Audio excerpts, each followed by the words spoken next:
시청자 여러분 안녕하십니까? 3월 9일 월요일 뉴스타트 1부 시작합니다. 미국, 이스라엘과 이란의 전쟁이 열흘째로 접어들었습니다. 이제는 폭격 범위가 중동의 핵심 자원인 물과 석유를 관리하는 기반 시설로도 확대되고 있습니다. 이란은 사실상 화학무기 공격이라고 맹비난했고 미국은 이스라엘의 공격이라며 선을 그었습니다. 신호 기자가 보도합니다. 테헤란의 하늘이 온통 검은 구름으로 뒤덮였습니다. 유조차는 완전히 파괴된 채 옆으로 넘어졌습니다. 주유소에 기름을 넣으려고 선 줄이 1km에 이릅니다. There was actually rain here in Tehran this morning, and you can see here, because this is a white car, that the rain is actually apparently saturated with oil. You can see on my finger that it's completely blackened. 테헤란시 당국은 유독가스가 대기에 퍼지고 있다며 강한 산성비를 우려했습니다. 이란 외무부가 석유 시설에 대해 의도적인 화학전을 벌인 전쟁 범죄라고 맹비난하자 이스라엘은 더 강하게 압박했고 미국은 거리를 뒀습니다. בנוסף, תקפנו הלילה מאגרי דלק ששימשו את הכוחות הצבאיים של המשטר ושימשו להפעלת תשתיות צבאיות. There are no plans to target Iran's oil industry, their natural gas industry, or anything about their energy industry. If these are Israeli strikes. 식수를 공급하는 담수화 시설도 표적이 됐습니다. 이란 남부 호르무즈 해협의 게슘 섬이 폭격을 맞아서 30개 마을에 물 공급에 차질이 생겼습니다. 이란은 바레인 주둔 미군의 공격으로 판단하고 바레인의 담수화 시설을 보복 타격했습니다. 사우디아라비아와 아랍에미리트에서는 이란의 미사일 파편에 인명피해가 발생했습니다. ترى لي مرات يلدغ غليظ ولحمتها مرة لحمنك. 이스라엘 언론은 이란 게슘섬 폭격을 아랍에미리트의 첫 이란 공격이라고 보도했지만 UAE 정부는 가짜 뉴스라면서 참전을 부인했습니다. YTN 신호입니다.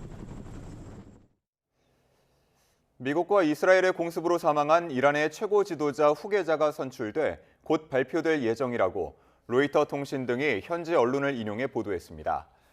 로이터 통신 등에 따르면 이란의 최고 지도자를 선출하는 헌법기구 전문가회의 호세인 알리 에슈케바리 위원은 이맘 호메이니와 순교자 이맘 하메네이의 길을 이어갈 인물이 다수 득표로 선출됐다며 이같이 밝혔습니다. 이어 하메네이의 이름이 새로운 최고 지도자로 유지될 것이라고 덧붙였습니다.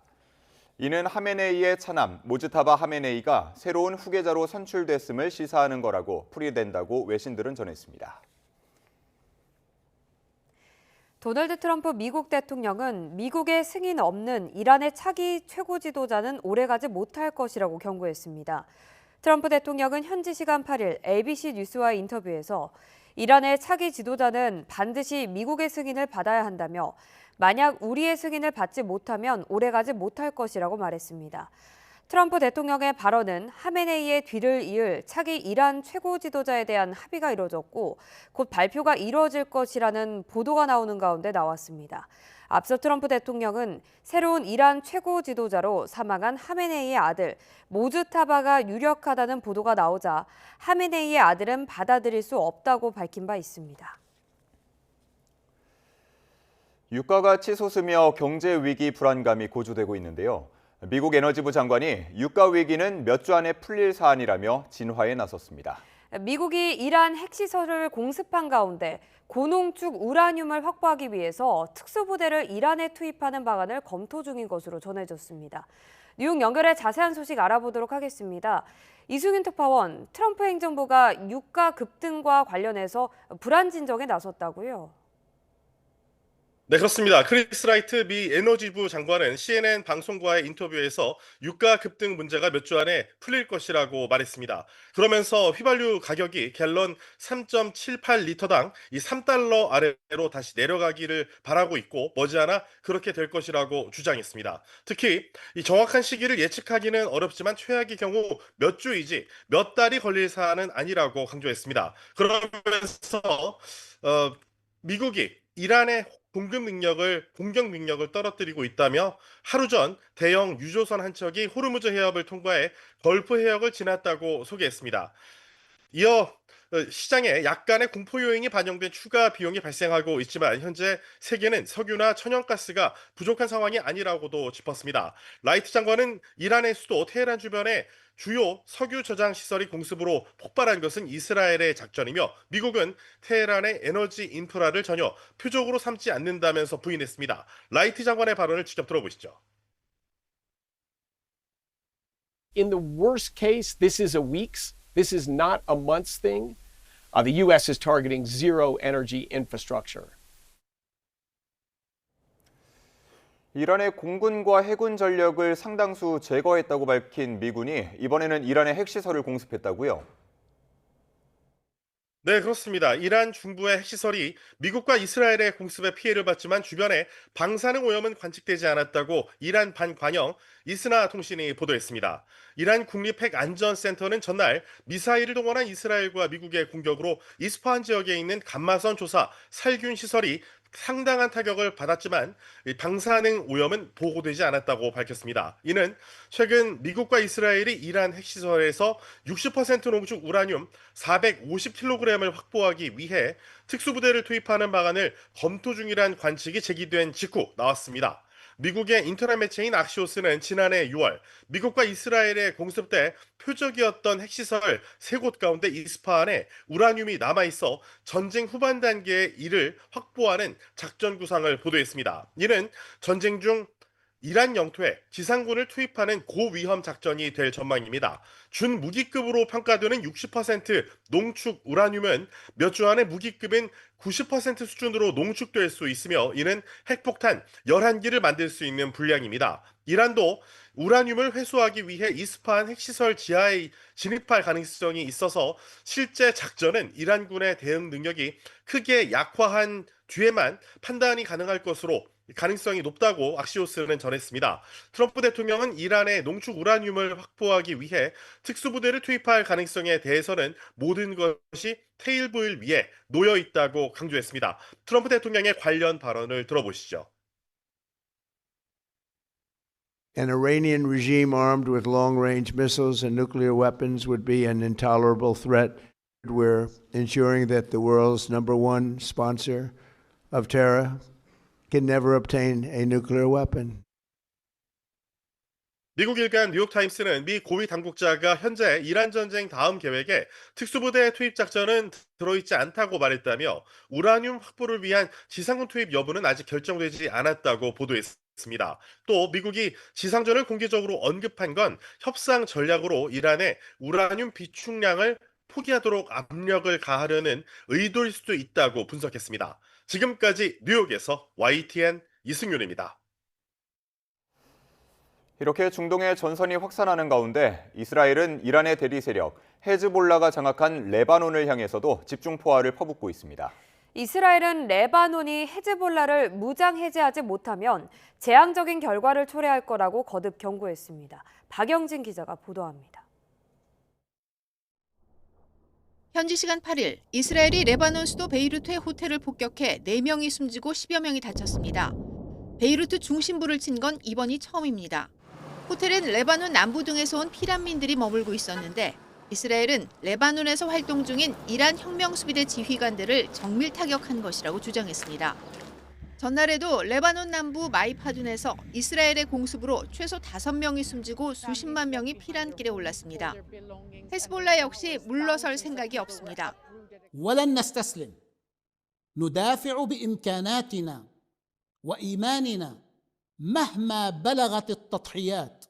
이스라엘과 레바논 무장정파 헤즈볼라가 국경을 사이에 두고 맞불 타격을 주고받으며 사실상 제2의 전선이 형성된 겁니다.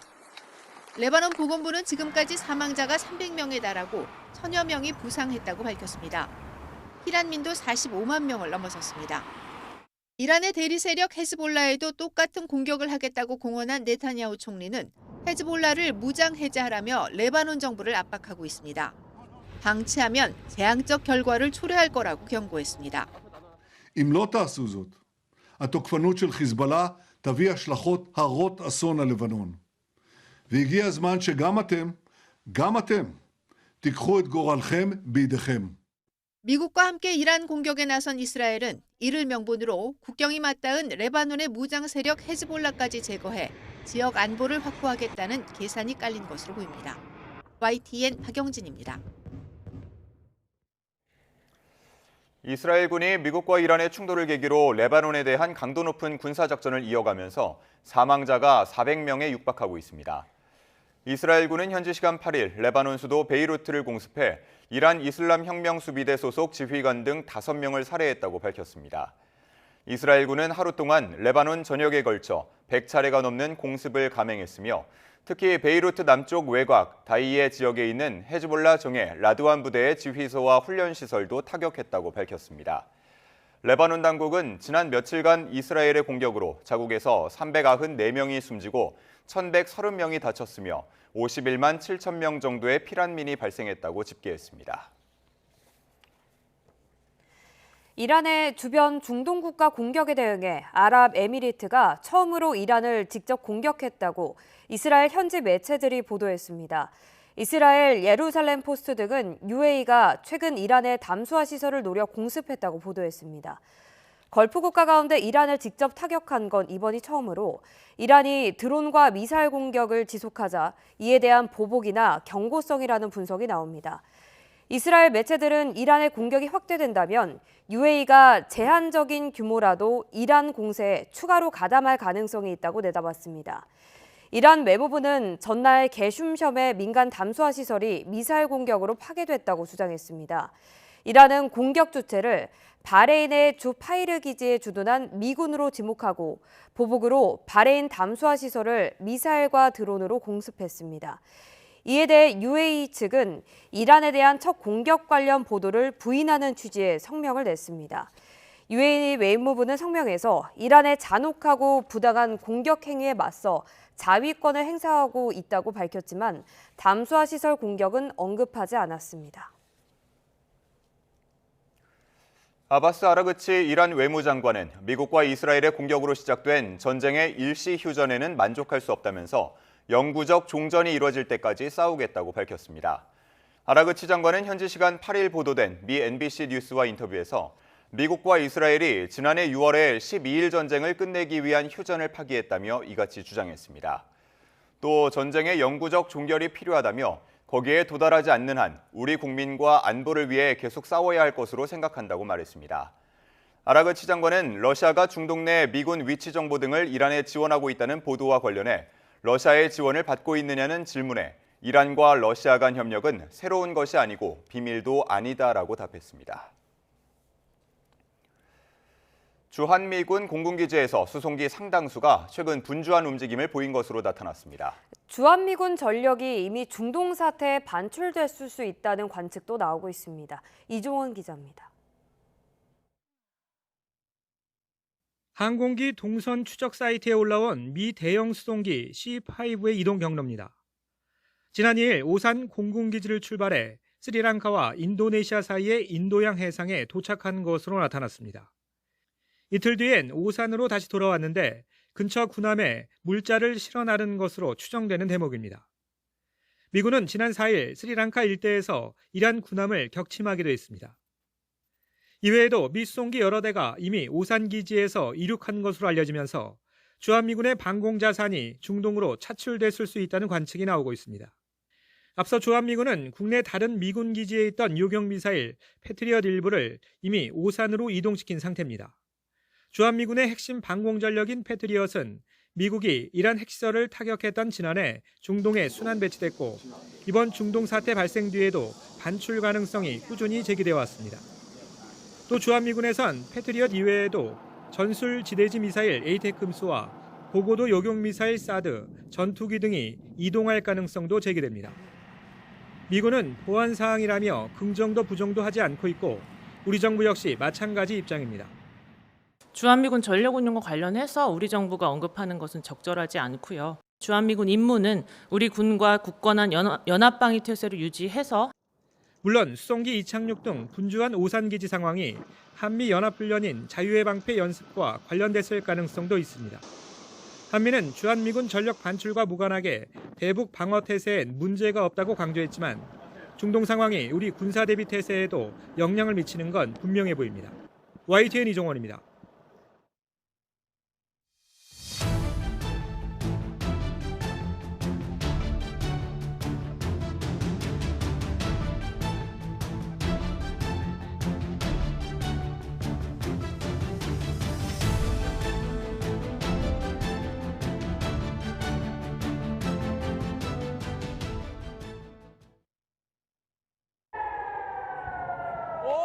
위험한데 이거. 이거 좀 위험해 근데.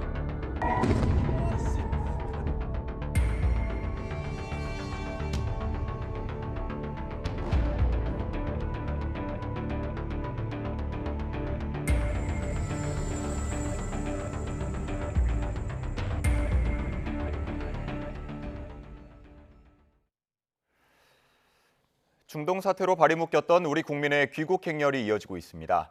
오늘 새벽에는 정부가 마련한 첫 전세기도 도착했는데요. 자세한 내용 취재기자 연결해서 알아보겠습니다. 이영원 기자, 오늘 새벽에 도착한 전세기 소식부터 전해주시죠.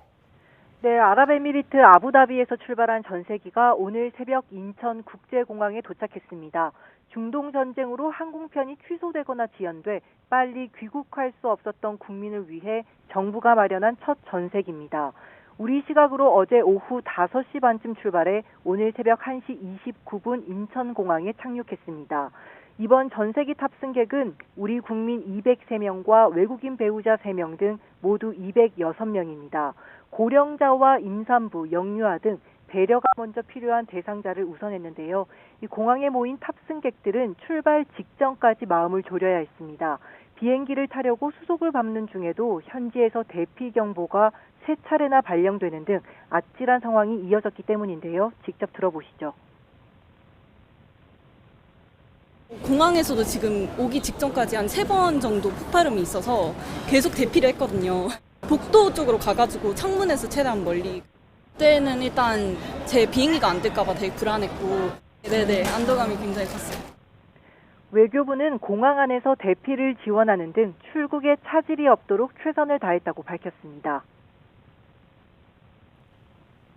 네, 어제 오후에는 두바이에서 우리 국민들이 무사히 귀국했죠. 네, 두바이발 비행기는 어제 오후 6시쯤 도착했습니다. 기류 영향으로 예정보다 1시간 정도 늦어지면서 입국장에서 기다리던 가족들은 더 애를 태워야 했습니다. 현지에서 공포에 떨어야 했던 국민도 가족을 다시 만나고서야 웃어 보였습니다. 이스라엘에서는 좀 무서웠어요. 계속 사이렌을 울리면서 대피하라고 그러고 호텔에서도 계속 그러고 그래가지고 되게 무서웠는데 무사히 오게 돼서 너무 감사드리고 너무 좋아요. 중동 사태로 지난 1일부터 두바이 직항편 운항이 중단됐었는데요. 닷새 만인 6일부터 하늘길이 일부 열리면서 400명에 가까운 우리 국민이 귀국했고 그제는 두바이와 아부다비에서 출발한 600여 명이 무사히 돌아왔습니다. 정부는 전세기 탑승객을 포함해 아랍에미리트 현지에 발이 묶였던 우리 국민 1,500여 명이 출국한 것으로 파악했습니다. 외교부는 중동에서 아직 귀국하지 못한 국민이 안전하게 돌아올 수 있도록 총력을 기울이겠다고 강조했습니다. 지금까지 사회부에서 YTN 이영훈입니다. 외교부는 중동 일대 각 공관에서 우리 국민의 안전을 위해 최선의 노력을 다하고 있다며 영사 조력을 통해 다수의 국민이 인근 나라로 대피했다고 밝혔습니다. 주 요르단 대사관은 지금까지 단기 체류자 155명의 출국을 지원했고 주 오만 대사관은 체류자 23명의 출국을 도왔습니다. 또 주 쿠웨이트 대사관은 어제 국민 19명을 행정 차량과 임차 버스에 태워 공관 직원 동행하에 사우디아라비아로 출발했습니다. 카타르에서는 지금까지 72명이 대사관 지원을 통해 육로를 거쳐 사우디로 출국했고 이라크에서는 국민 3명이 튀르키예 국경까지 이동했습니다. 이와 함께 주 바레인 대사관은 이란의 공습에 대비해 관저를 대피소로 개방한 상태로 그제까지 관저에 대피한 인원은 25명입니다. 정부 압박 속에 주유소 기름값 상승폭이 크게 줄었다고는 하지만 서울 지역 경유 평균 가격은 2,000원에 육박하고 있습니다. 급등하는 국제유가의 추가 상승이 예상되는 상황에서 정부는 석유 최고 가격 지정제를 위한 준비를 거의 마쳤다며 시장 상황을 보면서 대응하겠다고 밝혔습니다. 정현우 기자의 보도입니다. 1리터에 1,999원, 서울에 있는 한 주유소에 붙은 경유 가격입니다. 휘발유도 1,949원, 크게 오른 가격에 손님은 좀처럼 안 보입니다. 하지만 이마저도 서울에선 비싼 축이 아닙니다. 경유 1리터에 2,000원을 넘겨 2,400원을 받는 주유소도 주변 곳곳에 있기 때문입니다. 이처럼 1,900원 초반대 수준인 전국 평균과 달리 서울 평균 경유 가격은 이제 2,000원대가 목전입니다. 휘발유 가격도 전국 평균은 1,900원 미치지만 서울은 1,900원 중반대입니다. 다만 정부 압박에 하루에 100원 넘게 오르던 상승세는 둔화됐습니다. 그러나 1배럴에 90달러를 돌파한 국제유가 움직임에 국내 기름값 추가 상승은 불가피해 보입니다. 정부는 기름값의 상한선을 두고 가격을 통제하는 최고가격 지정제 도입 준비를 거의 마쳤다고 밝혔습니다. 김정관 산업통상부 장관은 시장 상황을 보며 바로 시행할 수 있게끔 조치하겠다고 말했습니다. 최고 가격 고시된 내용이라든지 방식에 대해서는 실제로 시행을 하게 되면 바로 할 수 있도록 조치를 해 나가겠습니다. 그 발표하게 되면은 발표 시점에서 그런 상세 내용은 같이 발표하도록 하겠습니다. 다만 가격 통제에 따른 민간 적자는 세금으로 메워줘야 하는 재정 부담에 수익성 악화를 우려한 정유사와 주유소가 판매를 기피하는 공급 절벽 현상도 우려됩니다. 정부는 유류세 인하폭 확대와 비축류 방출, 구제 시행 등 다른 방법도 종합적으로 검토하며 최고가격제 발동 여부를 결정할 것으로 보입니다. YTN 정윤우입니다. 이재명 대통령이 중동 상황과 관련해 우리 경제와 물가 상황을 점검하기 위한 비상경제 점검회의를 주재합니다. 오늘 오전 11시 청와대에서 열리는 회의에는 재정경제부와 산업통상부, 기후에너지부, 기획예산처 등이 참석할 예정입니다. 이 대통령은 중동발 불확실성 중대에 따른 국제금융시장과 유가 등의 변동 상황, 증시와 환율 등을 두루 점검하고 대책을 논의할 것으로 보입니다. 또 석유 최고가격 지정제, 기름값 담합, 바가지 단속 현황 등 이 대통령이 최근 검토를 지시했던 내용도 다뤄질 것으로 관측됩니다. 이렇게 치솟는 기름값에 밤새 난방을 해야 하는 비닐하우스 농가는 막막함을 호소하고 있습니다. 가격이 조금이라도 저렴한 주유소는 운전자들이 몰리면서 북새통을 이루고 있습니다. 김건우 기자가 보도합니다. 오이가 잇고 있는 비닐하우스 농가입니다. 꽃샘 추위로 쌀쌀한 날씨에도 안쪽은 30도가 넘습니다. 대형 난방기가 가동되고 뿌리가 얼지 않게 땅에도 난방 장치가 묻혀 있어서입니다. 원래 초여름 작물인 오이는 기온이 10도 밑으로만 내려가도 심한 냉해를 입습니다. 추운 겨울에는 밤새 난방기를 돌려서 온도를 맞춰야 합니다. 5개월 남짓 재배 기간, 난방용으로 쓰는 중유와 등유의 양만 2만 리터가 넘습니다. 그런 만큼 수확을 앞둔 시점에 터진 이란 사태와 갑작스러운 고유가는 큰 부담입니다. 리터당 1,200원대였던 난방용 기름값이 하루아침에 1,800원을 넘기며 생산비가 수백만 원 늘었습니다. 한겨울이 아니라서 다행인데 우리한테는 예전에 없던 기름값이 지출이 소득에서 지출이 되다 보니까 그런 게 상당히 좀 농민들이 피해라고 하우스 하시는 분들은 엄청 피해라고 볼 수가 있죠, 지금. 경유값이 치솟으며 운송비 역시 하루가 다르게 오르고 있습니다. 기름이 조금이라도 저렴한 주유소는 화물차와 승용차로 북새통입니다. 확실히 좀 많이 부담되고 그래서 그래도 제일 저렴한 곳 보여서 바로 들어왔습니다. 동네에서 보니까 막 1,800원, 이렇게 1,900원 올랐길래 제일 그래도 1,700원대로 돼서. 치솟은 기름값이 식품 생산부터 운송까지 연쇄적인 영향을 주면서 몇 달 뒤 밥상 물가 상승에 대한 우려도 큰 상황. 중동 전쟁의 여파는 지구 반대편 우리나라를 뿌리부터 흔들고 있습니다. YTN 김근우입니다. 중동 지역으로 여행을 계획 중이었거나 이 지역을 경유해 가려던 여행객들의 고민도 깊어지긴 마찬가지입니다. 주요 여행사는 해당 여행 상품을 취소할 경우 수수료를 받지 않고 전액 환불해 주기로 했습니다. 김승환 기자가 보도합니다. 가입자 100만 명이 넘는 결혼 관련 포털 카페에 올라온 글입니다. 다음 달 카타르 도하를 거쳐 유럽으로 신혼여행을 가는데 중동을 경유해도 괜찮을지 걱정된다는 내용입니다. 이처럼 미국 이스라엘과 이란 간 전쟁이 중동 전역으로 번지면서 여행업계에도 비상이 걸렸습니다. 주요 여행사들은 고객들이 상품 취소를 원할 경우 결제액을 전액 돌려주기로 했습니다. 이번 달 출발하는 중동행 상품뿐 아니라 중동을 경유해 다른 지역으로 가는 여행 상품까지 수수료나 위약금 없이 전액 환불해주겠다는 방침입니다. 놀, 하나투어, 참 좋은 여행 등은 이번 사태로 귀국이 지연된 고객들에게 현지 체류 비용을 지원하기로 했습니다. 이 같은 결정은 관광객들이 자주 찾는 UAE 등의 특별 여행주의보가 발령된 상태에서 내려졌는데 여행업계 관계자는 YTN에 규정상 의무는 없지만 도의적인 차원에서 수수료를 면제해 주는 거라고 설명했습니다. 이후 외교부는 UAE 등 중동 7개 나라에 대한 여행 경보를 철수 권고인 3단계로 상향 조정했습니다. 외교부는 해당 지역을 방문할 예정이라면 이를 취소하거나 연기해달라고 당부했습니다. 소비자원 소비자 분쟁 해결 기준에 따르면 계약 체결 이후 외교부가 3단계 이상의 여행 경보를 발령할 경우 위약금 없이 계약금을 돌려주도록 하고 있습니다. 중동 정세가 불안정해지면서 여행객들의 발걸음도 한동안 조심스러워질 것으로 보입니다. YTN 김승환입니다.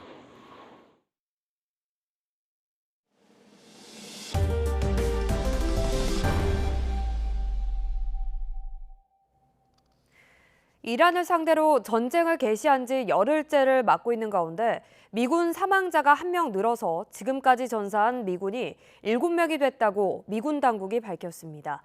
미 중부사령부는 현지 시간 8일 성명에서 3월 1일 사우디아라비아에서 미군을 대상으로 한 이란의 공격으로 중상을 입었던 미군 1명이 어젯밤 사망했다고 밝혔다고 로이터 통신이 보도했습니다. 전사한 군인의 신원은 유족 통보 후 24시간이 지나기 전까지 공개되지 않는다고 미 중부사령부는 밝혔습니다. 이런 가운데 상반기 한미 군사연습 자유의 방패가 오늘부터 2주 동안 시행됩니다. 매년 3월 시행되는 자유의 방패는 한반도 유사시를 가정해 한미 연합군의 작전 수행 능력을 검증 숙달하는 정례 훈련입니다. 오늘 19일까지 컴퓨터 시뮬레이션 방식의 연합 지휘소 연습과 야외 기동훈련 22건이 병행됩니다. 다만 남북 관계 등을 고려해 실제 병력을 움직이는 야외 훈련은 절반 수준으로 줄였습니다. 이어서 정치권 소식입니다. 검찰개혁 후속 법안인 공소청, 중수청 법안을 두고 여권 내 긴장감이 다시 높아지고 있는데요. 이재명 대통령은 SNS에 집권 세력이라고 마음대로 해선 안 된다고 글을 올렸지만 민주당 내 강경파 반발은 여전하고 정청래 대표는 입법권은 당에 있다고 밝혔습니다. 황보혜경 기자입니다. 내 의견만이 진리이자 정의란 태도는 실패의 원인이 될 수 있다. 이재명 대통령이 밤 10시쯤 SNS에 올린 의미심장한 글입니다. 집권 세력이라고 해서 마음대로 다 할 수 없고 그래서도 안 된다며 국민지성의 무서움을 잊지 말라고도 적었습니다. 이 대통령은 구체적 대상을 특정하진 않았는데 여권 안팎에선 민주당 강경파 법사위를 겨냥했다는 해석이 나왔습니다. 실제 대통령 글이 올라오기 40분 전 법사위 여당 간사 김용민 의원은 SNS에 정부의 공소청법은 이름만 바꾼 수준으로 검찰청이 폐지됐다고 볼 수 없다고 일갈했습니다. 추미애 법사위원장도 검찰총장 명칭 존치나 검사 동일체 원칙 등을 지적하는 릴레이 글을 올리는 등 법사위를 중심으로 반발이 잇따르고 있습니다. 여전히 검사들의 경우에 다른 공무원들보다는 약간 특근 우월적인 지위에 있다는 것이 간접적으로 확인되지 않았나. 또 반복된 당청 엇박자에 정청래 대표는 요란하지 않게 물밑에서 조율하겠다면서 수정안 손질 가능성을 처음 언급했습니다. 세상에 완전 무결한 완벽함은 없단 겁니다. 미진한 부분이 지금 정보지휘법이 발견된다면 당연히 그것은 입법권은 당에 있기 때문에 저는 조율이 가능하다. 정부 법안을 당 의원총회에서 손질했고 이를 받아 정부가 수정안을 재입법 예고했는데 이를 또 바꿀 수 있다고 언급한 거라 적잖은 파장이 예상됩니다. 정청래 대표는 또 비상계엄 사태와 서부지법 폭동 등을 언급하며 사법불신의 원흉 조희대 대법원장은 스스로 물러나라고 거듭 압박했습니다.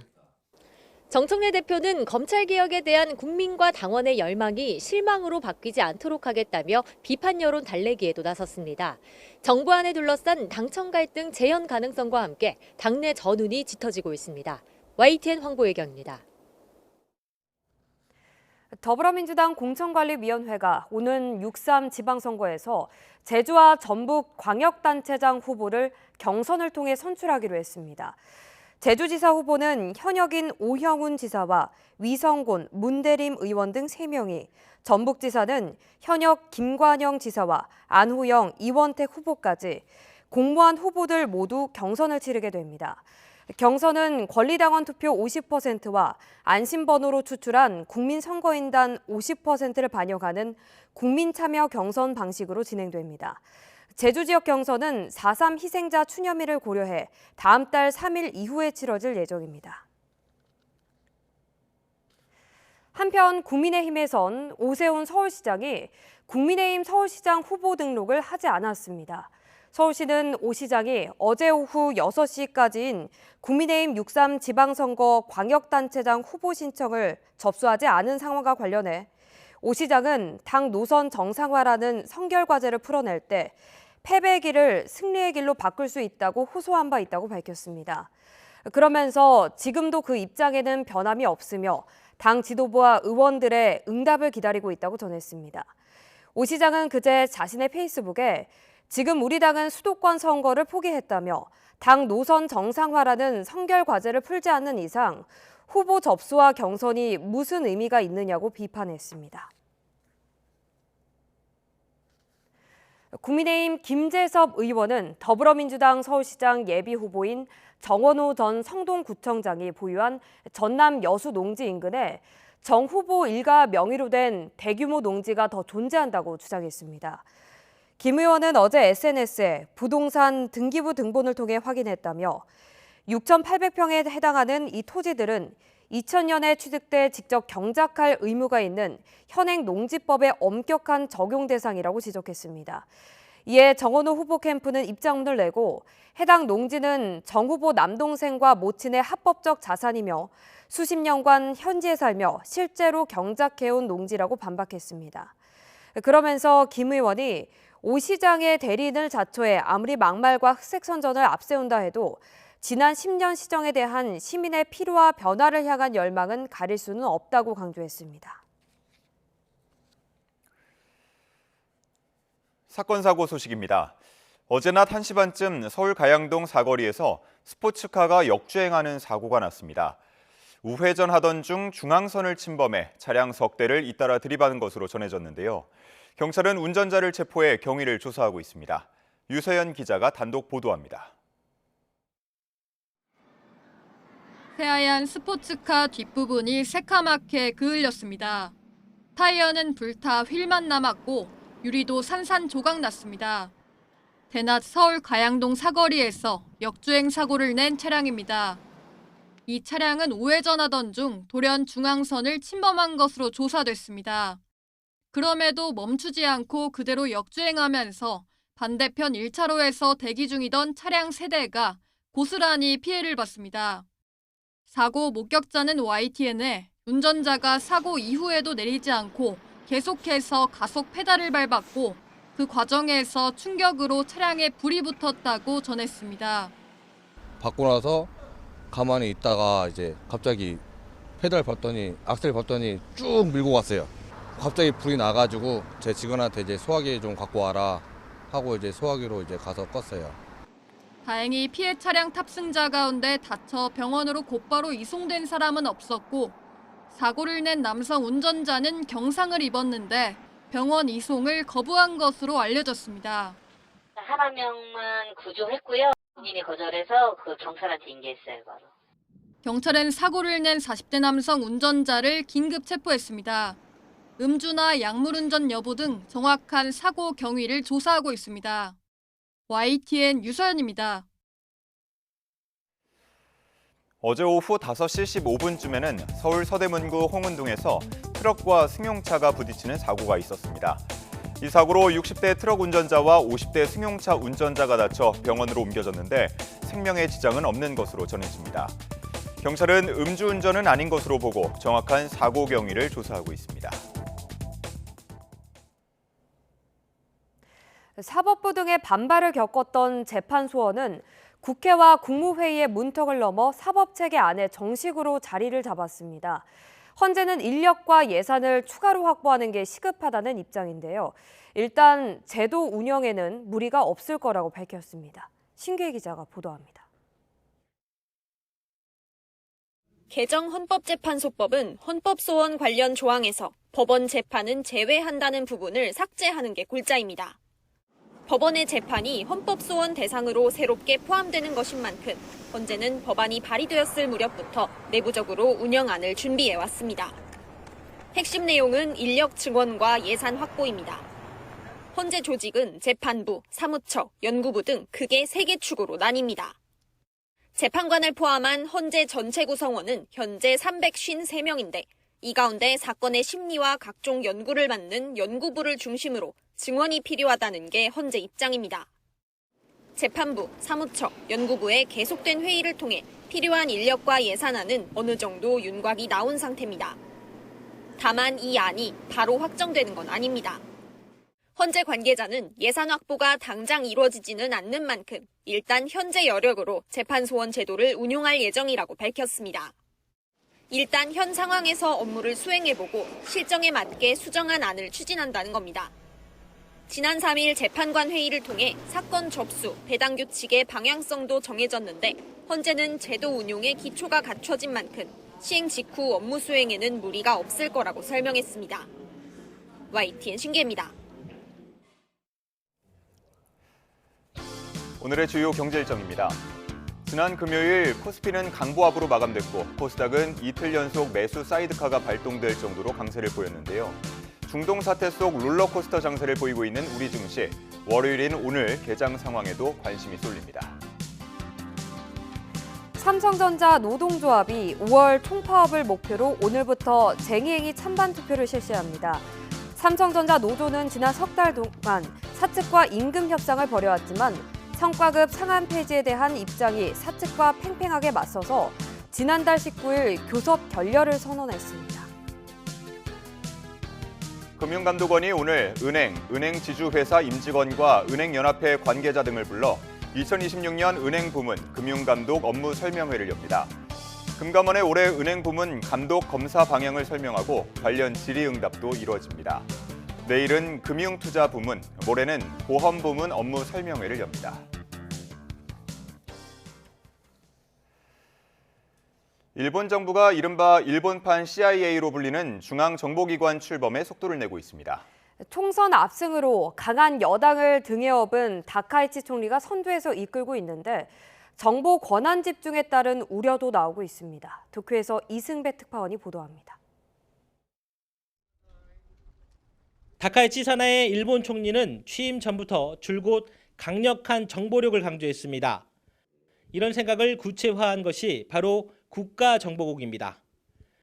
미국 중앙정보국, 한국의 국가정보원 같은 중앙정보기관을 새로 만들겠다는 것입니다. 我が国の国益を守るためには質が高く適切なタイミングを捉えた情報の収集、分析を行うとともにそれらをハイレベルで集約し高度かつ的確な意思決定を行う必要があります。 현재 일본의 정보 기능은 5곳에 분산되어 있습니다. 관방부 내각정보조사실, 법무성 공안조사청, 경찰청 외사정보부, 외무성 국제정보총괄관, 방위성 정보본부 등입니다. 정보가 서로 연결되지 않아 부처 간 칸막이로 파편화됐다는 비판을 받았는데 정부 수집 기능을 일원화하겠다는 겁니다. 최근 신설될 국가정보국의 세부 내용이 공개됐는데 기존의 내각정보회의를 확대한 국가정보회의가 총괄, 사령탑은 다카이치 총리가 맡습니다. 여기에 관방장관과 외무상, 방위상 등 핵심 관료 9명이 참여합니다. 국가정보국장 자리는 우리 장관에 해당하는 정무관급, 그리고 국가안전보장회의, NSC 산하 국가안전보장국과 동격으로 운영됩니다. 일본 정부는 오는 7월 여름쯤에 출범하는 것을 목표로 하고 있습니다. 일본은 2차 대전 패전 이후 중앙정부 차원의 정보기관을 두지 않았습니다. 보안이나 정보기관에 대한 국민의 거부감이 컸기 때문입니다. 지난 2007년 아베 신조 전 총리도 통합정보기관 신설을 추진했지만 기존 정보기관들의 반대 등으로 무산됐습니다. 다카시 총리는 새로운 정보기관 출범에 강력한 의지를 보이고 있지만 정보 권한이 집중되는 것에 대해 야당은 물론 자민당에서도 우려의 목소리가 나오고 있어 진통은 불가피해 보입니다. 도쿄에서 YTN 이승배입니다. 일본 정부와 여당이 방위 장비 수출 규정을 대폭 완화해 살상 능력이 있는 무기 수출 확대를 추진하는 것과 관련해 일본인 절반 이상이 반대한다는 조사 결과가 나왔습니다. 교도통신은 지난 7일부터 8일까지 이틀 동안 1,054명을 대상으로 한 여론조사에서 살상 능력이 있는 무기 수출과 관련해 56.6%가 허용해서는 안 된다고 답했고 36.9%는 허용해야 한다는 견해를 나타냈다고 전했습니다. 미국과 이스라엘의 이란 공격으로 중동 정세가 악화한 것이 국민 생활에 미치는 영향을 우려한다는 의견은 85.4%에 달했습니다. 영화 왕과 사는 남자가 어제 오전 누적 관객 1,100만 명을 돌파했습니다. 이 작품은 주말인 그제 하루에만 75만 명을 끌어모은 데 이어 어제 오전에도 20만 명이 넘는 관객이 극장을 찾았습니다. 실시간 예매율이 60%를 웃돌고 있고 당분간 경쟁할 만한 대형 신작 개봉도 없어 흥행 흐름이 당분간 이어질 것으로 보입니다. 오늘도 큰 추위는 없겠습니다. 이맘때 수준의 봄 날씨가 예상되는데요. 다만 오전부터 낮 사이 중부 곳곳에 비나 눈이 내리겠습니다. 낮이면 대부분 그치겠지만 강원 산간에는 밤까지 1에서 5cm의 눈이 내려 쌓이겠습니다. 양은 적지만 눈비로 인해 도로가 미끄러울 수 있으니까요. 교통안전에 유의하셔야겠습니다. 또 오늘 전국적으로 공기가 탁하겠습니다. 중서부 지역은 오전부터 대기질이 나쁨 수준 보이겠고요. 오후부터는 남부지방도 먼지의 영향을 받겠습니다. 자세한 지역별 현재 기온 보겠습니다. 이 시각 서울의 기온이 2.6도, 대구는 2.2도로 예년 수준으로 출발하고 있고요. 한낮 기온은 서울이 8도, 대구 10도, 부산 12도로 예상됩니다. 내일은 다시 꽃샘추위가 찾아오겠지만 주 후반으로 갈수록 기온은 오름세를 보일 전망입니다. 날씨였습니다. 이상으로 뉴스타트 1부 마칩니다. 잠시 후 2부가 이어집니다. 시청해주신 여러분 고맙습니다.